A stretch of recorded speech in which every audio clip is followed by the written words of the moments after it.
Bonsoir, chers fidèles téléspectateurs d'Alafia TV. Vous êtes en train de suivre votre émission, l'invité de la semaine. Et cette semaine, nous recevrons sur notre plateau, le plateau d'Alafia TV, Mouloud Ben Katra, l'ancien ministre de l'Emploi et de la Formation professionnelle, et qui est là avec nous sur ce plateau, qui a accepté notre invitation. Merci beaucoup de l'avoir accepté, cette invitation. Un plaisir. Alors, M. Mouloud Ben Katra, je rappelle que vous êtes le président du Parti malien pour la démocratie sociale. Ma première question, évidemment, va concerner cette démocratie sociale au Mali. Est-ce qu'elle a une valeur politique? Et le Parti malien pour la démocratie sociale s'inspire justement de ces valeurs sociales et démocratiques qui tirent leur essence de la lutte ouvrière du mouvement syndical international, régional et national. Donc nous faisons de la démocratie sociale une des valeurs cardinales de notre pays.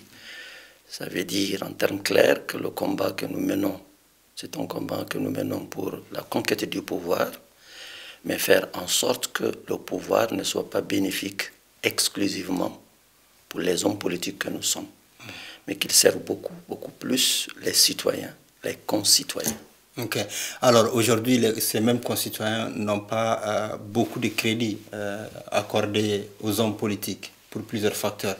Aujourd'hui, est-ce qu'au niveau de votre parti, vous êtes en train de travailler à ce que les politiques, ou en tout cas les citoyens, puissent encore faire confiance à ces hommes politiques-là? Est-ce que vous le sentez au sein de votre parti, cette méfiance-là vis-à-vis des hommes politiques, ou bien au contraire, vous arrivez à fédérer, à mobiliser encore les citoyens maliens? Étant homme politique, j'affirme ici solennellement que le crédit que les concitoyens ont sur les partis politiques est réel. Ça veut dire en termes clairs que les partis politiques n'ont pas joué pleinement leur rôle. Tout à fait. Ce n'est pas parce qu'ils n'ont pas joué également leur rôle qu'ils ne devraient plus avoir, comme beaucoup l'ont dit, de partis politiques, ou bien ils vont suspendre les partis politiques. Concrètement, qu'est-ce qui a manqué? Ce qui a manqué, c'est surtout une gouvernance. La gouvernance à tous les niveaux. Gouvernance politique. Vous savez, des hommes politiques qui sont arrivés il y a 30 ans, 35 ans, qui continuent à diriger les partis politiques.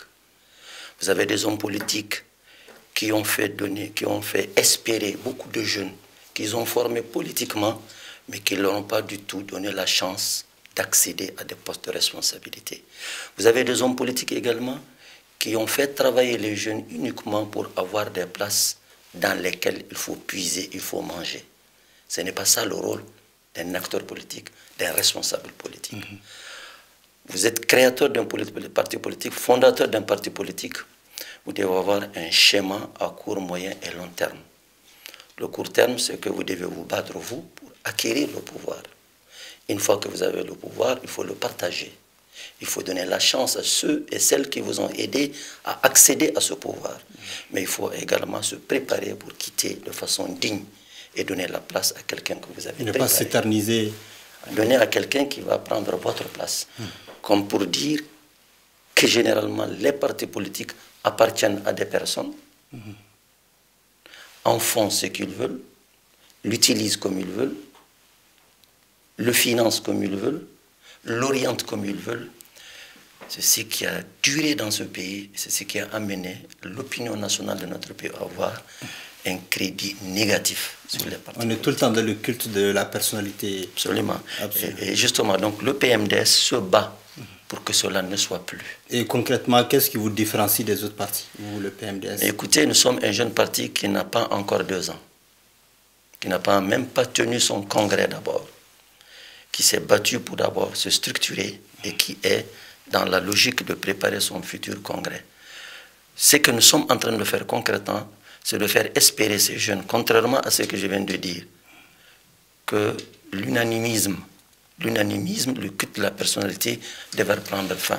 Alors, vous dites à un moment donné, je pense que c'était en 2020, vous disiez que vous êtes héritier de l'équipe de 1991. Alors, qui vous a formé. Tout à fait. Alors aujourd'hui, est-ce que vous êtes entré, parce que l'équipe de 1991 aujourd'hui n'a pas seulement un bilan positif. Est-ce que vous regrettez appartenir à cette équipe-là de 1991? Je ne regrette pas. Si j'ai créé un parti politique, si j'ai fondé un parti politique, si je suis connu au plan national, c'est grâce justement à cet héritage. Mais vous savez, le contexte de 1991 et aujourd'hui, ce n'est pas la même chose. On n'aurait dû pas tomber dans tout ce que nous vivons aujourd'hui si réellement on avait joué franc jeu. En toute sincérité, je l'affirme que je suis héritier. D'abord, au plan syndical, parce qu'il n'y avait qu'un seul parti politique. J'ai connu un seul syndicat, celui de l'éducation et de la culture, une seule centrale syndicale, l'Union nationale des travailleurs du Mali. Mais je n'ai jamais milité à l'UDPM, l'Union démocratique du peuple malien. Pourquoi? Je n'ai pas milité à l'UDPM parce que ce n'était pas... je n'avais pas cette culture démocratique qui me permet d'opiner sur toutes les questions qui gèrent un peu les réalités locales et régionales nationales. J'étais également à un moment en 1984-1985 où on venait d'être recruté à la fonction publique, on a fait 2 années de formation militaire obligatoire, où on nous donnait de l'argent, on ne savait pas où est-ce que ça quittait, on n'avait pas nos salaires, où on faisait 5 mois, 6 mois sans salaire, et au même moment on dit de militer dans un parti unique dans lequel on ne peut pas du tout dire ici et maintenant que nous vivons mal, que nous ne sommes pas d'accord avec la façon de faire.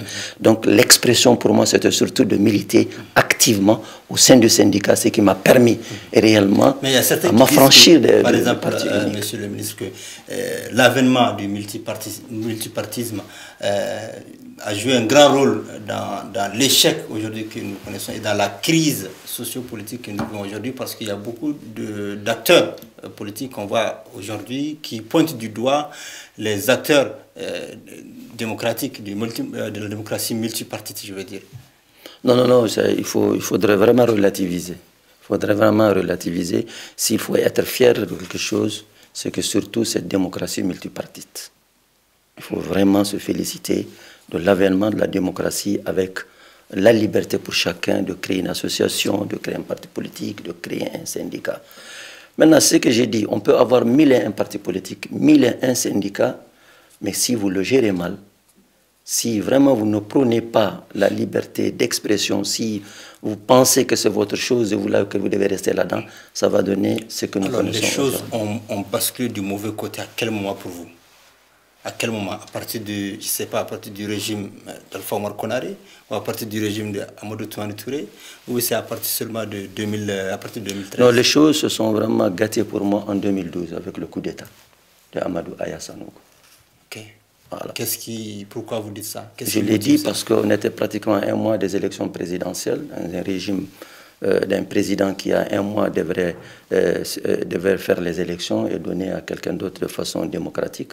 On arrête le processus. Tout le problème est parti de là et la suite, vous la connaissez. On peut dire le problème politique, quoi. Problème politique. Okay. Problème sur le plan politique. éducatif, par exemple. Oui, mais le problème politique a dégénéré tout ce qui a autre problème. Vous avez vu l'occupation du Nord, l'avènement des djihadistes, est-ce que vous voyez les partenaires qui sont partis, bref, depuis cette date, les choses n'ont pas marché jusqu'à aujourd'hui. Ok, alors...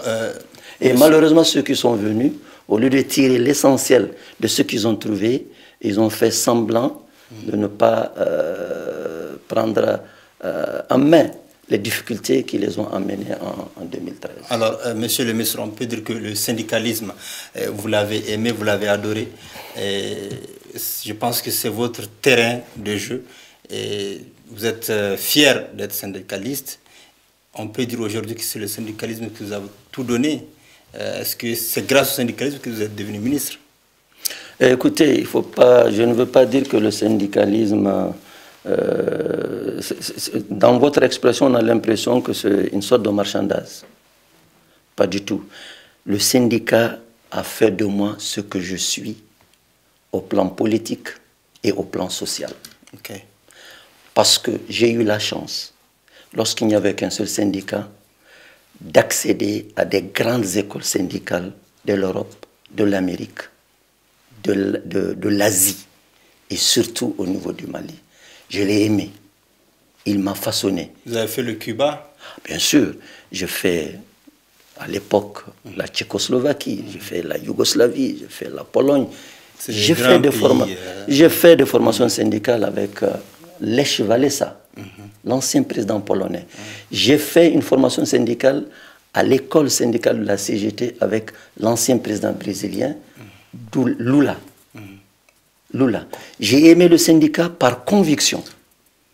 Et je l'ai quitté 33 années après. Vous le regrettez? Mais attention, je ne suis pas venu dans le gouvernement à l'époque par le canal du syndicat, encore moins par le canal d'un parti politique. Je suis venu dans le gouvernement institut personnel. Le président de la République a eu confiance en ma personne. Il a estimé que je peux continuer à faire le travail dans le ministère de l'Emploi et de la formation professionnelle.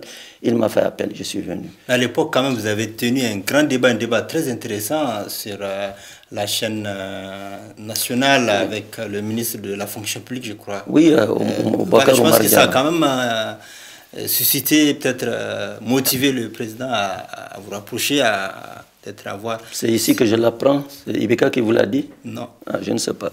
Ok. Alors, donc, aujourd'hui, est-ce que le syndicalisme, vous regrettez de l'avoir quitté? Pas du tout. C'est dans mon sang, le syndicat. Je ne le regrette pas du tout. Et je ne le regretterai jamais. Et je souhaite qu'un de mes enfants soit un syndicaliste. Ok. Alors, pourquoi, donc, vous avez quitté, avez-vous quitté le gouvernement à l'époque? C'était une démission, c'était... Mais quand vous rentrez dans un gouvernement, vous ne rentrez pas là-dedans pour rester définitivement.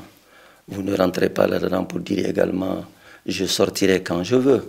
C'est un boubou que vous portez, on a eu confiance avant, on vous l'a fait porter. Mais si on estime que vous avez fait votre mission, ou bien vous l'avez pas fait, vous devez quitter, vous devez préparer en conséquence moralement pour ça. Je me suis préparé pour ça. Mais ce que je ne regrette pas, c'est que la fonction que j'ai occupée et la mission qu'on m'a donnée, je l'ai faite de façon digne, honorable, avec des résultats. On vous dit toujours, bon, on vous appelle souvent, il y a certains, en tout cas de la rue, qui vous dénomment créateur de 200 emplois, monsieur le créateur de 200 emplois. 200 000. 200 000 emplois, excusez-moi. Alors peut-être que ce chiffre-là est vraiment, c'est plausible, quoi. Mais écoutez, les 200 000 emplois, ça n'a pas commencé avec moi. Il y a 2 ministres qui ont passé avant moi. Je suis le 3e. Okay. Je suis venu compléter seulement un objectif. Ce n'est pas du tout vous, en fait. J'ai complété un travail qui a été fait. Quand je venais, c'était 170 000. Ok. J'étais au-delà. 30 000, quoi. J'étais au-delà. Okay. Voilà. Donc, mais à chaque fois que je parlais de 200 000 emplois, les gens pensaient que je suis venu avec ces 200 000 emplois. Bon, beaucoup de gens ont fait le buzz autour de ça, mais ça ne m'a jamais détourné de ma mission de travailler pour mon pays. Ok. Alors, on va parler rapidement de la transition actuelle au Mali, notamment la question de l'organisation des Assises nationales de la refondation. Alors, monsieur le ministre, ces Assises nationales de la refondation, est-ce que pour vous, elles doivent être organisées? Les Assises nationales de la refondation font partie, je pense bien, du programme du Premier ministre Choguel Kokala Maïga quand il est arrivé au pouvoir. Je suis un acteur politique. J'ai été invité à assister à ces assises nationales. Vous y avez participé? J'ai assisté, j'ai participé pleinement à la rédaction des termes de référence pour préparer ces assises nationales. On m'a fait appel, je suis parti. Peu importe la qualification qu'on lui donne, partout où le devoir patriotique m'appelle, je serai présent et je ne ferai jamais, je ne serai jamais absent de quelque organisation que ce soit qui fait appel à mon expertise pour mon pays. Voilà. Est-ce que pour vous, le 22 février ou le 27 février, la date des élections, elle est encore, ce délai est tenable? Écoutez, j'allais vous poser la même question. Nous sommes en novembre, décembre, janvier, février. Mais qui est fou pour dire que réellement on peut tenir les élections en février prochain? C'est difficile de les tenir. Puisque la Constitution dit par exemple que si le président décède en 40 jours, le président de l'Assemblée nationale qui le remplace, on peut organiser des élections. Dans un régime normal, oui, le président décède. Le Le président Kella, c'est un président de transition. C'est pour cela qu'il ne doit pas avoir une opposition ni de majorité. Il doit avoir une union sacrée autour de ce président qui gère une transition. Nous devons nous battre pour être autour de lui. Nous devons l'aider pour que réellement on puisse... Est-ce qu'une transition maintenant, elle est faite pour durer, par exemple? Non, une transition n'est pas faite pour durer. Une transition est faite réellement le plus court possible, mais il faut faire l'essentiel pour qu'on ait vraiment des élections. Le plus court possible, c'est pour vous, c'est quoi? C'est par exemple mais si... aux concertations, on avait demandé d'aller à 3 années. 3 ans, ok. Mais vous, le PMDS, vous proposez combien d'années? Mais on était dans la logique des 3 années quand on participait aux concertations. Mais à l'unanimité, les gens ont opté pour les 18 mois. Nous sommes restés pour les 18 mois. Et vous êtes toujours sur les 18 mois? Mais écoutez, il ne reste que 3 mois pour les 18 mois. Alors quel type d'élection on veut faire pour ce pays? Pour revenir encore à la case des travailleurs, c'est impossible de le faire. Okay. C'est-à-dire qu'il n'y a pas de calcul, il n'y a pas de manigance dans ça. Il ne faut pas polémiquer autour de ça réellement. Je respecte beaucoup ceux qui disent qu'il faut absolument qu'on organise les élections en février prochain, mais ils ont leur raison et ils ont raison. Ils ont leur raison et ils ont raison. C'est un engagement qui a été pris. Mais au fur et à mesure que nous avançons, nous avons eu des obstacles qui nous empêchent d'aller vraiment à ces élections. Mais alors, il faudrait qu'on revoie à l'issue des assises nationales qu'est-ce qu'il faut ajouter sur les 18 mois pour tenir de très bonnes élections incontestables pour notre pays. Okay. Alors, si on vous pose la question au PMDS de choisir le délai, en tout cas la durée de la transition, ce qui reste de la transition, est-ce que vous serez disponible tout de suite à nous répondre sur une proposition concrète? Non, je ne peux pas vous répondre tout de suite. Je ne peux me prononcer là-dessus qu'à l'issue de la fin des assises nationales, par rapport à ce qui va être débattu. Vous avez déjà votre idée déjà ficelée? Non, on n'a pas encore une idée. On attend la fin des assises. Ce qui nous préoccupe aujourd'hui, c'est de participer à ce que les assises soient une réussite. C'est d'être présent à la préparation et de ne pas être un observateur de ces assises-là. Alors le fait qu'il y a beaucoup de partis politiques et de regroupements politiques qui ne vont pas participer, qui boycottent ces assises-là, est-ce que vous pensez que ce n'est pas déjà parti pour échouer? Non, ce n'est pas parce que vous n'êtes pas... Mais on a tenu le dialogue national inclusif sans Soumaïla Cissé, son parti. C'était quand même... Choguel, sans... C'était quand même... Non, je parle de Soumaïla surtout au plan politique, qui était la deuxième... Choguel non plus n'était pas là. La deuxième force politique, est-ce que vous voyez? C'est un exemple que je donne. Si vous voulez ajouter le cas de Choguel Maïga, moi je parle surtout de la force politique qui était là après le RPM, c'était l'URD. Ils ne sont pas venus. Autour de l'URD, il y a quand même le FSD qui était là. Ils ne sont pas venus au dialogue national inclusif. Pourtant, ça a été une réussite. Et d'ailleurs, aujourd'hui, ils le revendiquent. Aujourd'hui, ils sont en train de travailler pour que les conclusions de ce dialogue national inclusif puissent être revues, sinon ajouter d'autres choses par rapport aux assises qui sont à faire. Donc, ce n'est pas parce que vous ne partez pas que vous devez dire qu'il y aura un échec. Non, pas du tout. Pas du tout. Alors, par rapport à l'organisation des élections générales, présidentielles et législatives notamment, le gouvernement de transition dirigé par Choguel Maïga avance l'argument de l'insécurité, l'argument sécuritaire. Vous partagez ce point de vue-là ou pas? Oui, il y a non seulement... Oui, c'est vrai, parce que c'est vraiment la raison principale, la sécurité. Parce que vous voyez, quand on veut faire des élections quand même, quand vous voulez être député en Songo aujourd'hui, moi je veux dire à Tombouctou ou à Taoudeni, mon électorat ne peut pas me voir, je ne peux pas me déplacer pour le faire. Donc c'est une raison valable qu'on tient. Mais au-delà de la sécurité, il y a aussi surtout les réformes institutionnelles et constitutionnelles qu'il faut voir. Vous voyez, il y a belle lurette qu'on veut vraiment revoir, ces histoires de... Peut-être les réformes, c'est important, mais l'insécurité, est-ce qu'en 3 ans même, on va pouvoir finir avec l'insécurité? Non, mais il faut se battre pour qu'il y ait le minimum, au moins.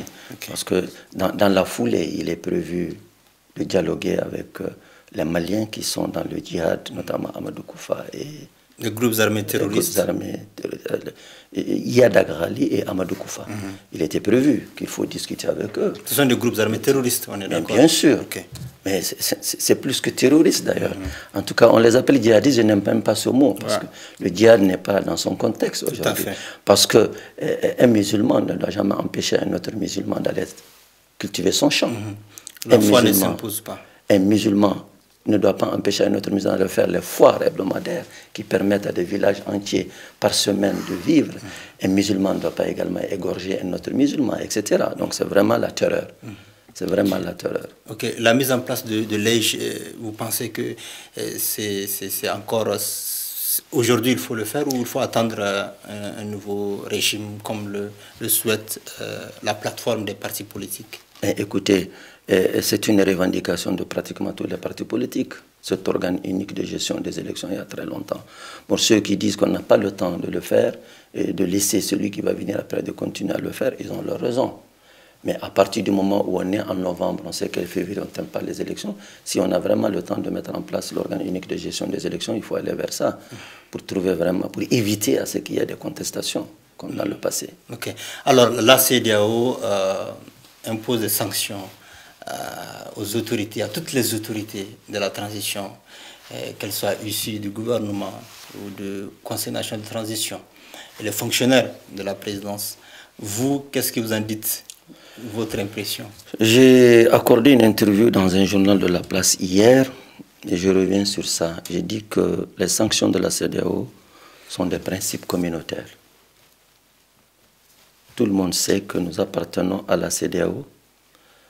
La CEDEAO a été créée ici, à Bamako, et tout le monde sait que ceux qui nous ont précédés, les chefs d'État qui ont précédé, ont opposé la signature par rapport à ces sanctions. Ça, ce sont des principes normaux. Ce sont des principes normaux. Mais j'ai dit dans mon interview que la CEDEAO devait tenir compte du contexte dans lequel aujourd'hui se trouve notre pays. Notre pays, c'est dans tous les domaines qu'il a des problèmes aujourd'hui. Dans le domaine politique, dans le domaine sécuritaire, dans le domaine social, dans le domaine économique, dans tous les domaines. Donc, à mon avis, il devait y avoir des circonstances atteignantes. Mais quand vous sanctionnez ceux qui dirigent le pays aujourd'hui, au lieu de trouver une solution aux problèmes qu'ils sont en train de gérer quotidiennement, vous en ajoutez. Ils ont fait des propositions de solutions. Lesquelles? Par exemple, d'organiser les élections. Mais ils savent très bien qu'à 3 mois, aujourd'hui, on ne peut pas du tout organiser les élections. Organiser les élections sur quelle base aujourd'hui? Sur quelle base? Sur la base de ce qui a fait le problème de l'ancien régime. C'est difficile. Alors on ne peut pas finir... Soyons objectifs. Soyons objectifs et vraiment... Et vous voyez, quand la CEDEAO ou bien la communauté internationale se met à sanctionner les autorités de notre pays, c'est parce que quelque part, il n'y a pas de confiance entre les différents acteurs. Heureusement que ce sont des sanctions individuelles. Ce sont des sanctions individuelles, mais j'ai dit, il ne devrait même pas y avoir des sanctions individuelles si tous les acteurs politiques ont fait une union sacrée autour de le président de la transition. Qu'est-ce qui empêche cela? Mais ça veut dire tout simplement qu'il y a d'autres calculs. Des calculs politiques et politiciens qui sont d'ordre national et qui peuvent avoir un ordre international. Alors, on ne peut pas finir cet entretien sans parler de la situation de l'école malienne. Et l'UNTM aujourd'hui a eu gain de cause sur beaucoup de ces revendications, mais la synergie des syndicats de l'enseignement aujourd'hui peine à trouver un consensus avec le gouvernement du Mali. Récemment, il y a eu une nouvelle rencontre. Ils se sont mis d'accord sur certains aspects, mais pas sur tout. Donc, qu'est-ce que vous allez vous proposer à ce consortium d'acteurs? Vous savez, la base d'un conflit entre le syndicat et le gouvernement ou le patronat, c'est toujours le manque de dialogue. Tant qu'il y a dialogue, il y aura une issue. Mais il y a eu une série de rencontres. Mais ça ne finit pas. Ils vont continuer cette semaine, ils vont continuer la semaine prochaine. À force de rencontrer chaque fois, il y aura une solution. C'est sûr et certain. Je pense que si les portes sont fermées, on peut dire que ça peut perdurer. Mais au-delà du problème qu'il y a par rapport aujourd'hui à l'école malienne, c'est des problèmes qui tirent leur origine depuis pratiquement l'imposition par la Banque mondiale et le Fonds monétaire international de la privatisation du système éducatif de notre pays. Le problème est parti de là. Le problème est parti de là. Donc, il faudrait aux nouvelles autorités qui vont venir redonner à l'école publique sa valeur d'antan. Sa valeur d'antan. Il faudrait que l'enseignant soit considéré comme un citoyen hors pair, qu'il soit dans toutes les conditions. Donc l'application intégrale de l'article 39. Vous ne m'avez pas posé une question sur l'article 39. Alors tout de suite là, je vous pose cette question-là. Écoutez, c'est une loi. Si c'est une loi, il faut l'appliquer. Je ne veux pas dire le contraire. À moins qu'on ne me dise que la loi a été abrogée. Si elle a été abrogée, les syndicats n'ont pas raison. Mais si elle demeure une loi, à mon avis, elle doit être appliquée. Okay. Merci beaucoup, monsieur Mouloud Ben Katra. Je rappelle que Mouloud Ben Katra a été ministre de l'Emploi et de la Formation professionnelle en 2017, si je ne me trompe pas. Voilà, donc il était l'invité de la semaine. Donc merci beaucoup d'avoir accepté notre invitation. Pour moi, merci beaucoup. Voilà. Okay. Donc à plus tard, très vite sur Alafia TV. Vous pouvez suivre dès demain la version en langue Soraï de cet entretien-là. Au revoir. Merci beaucoup.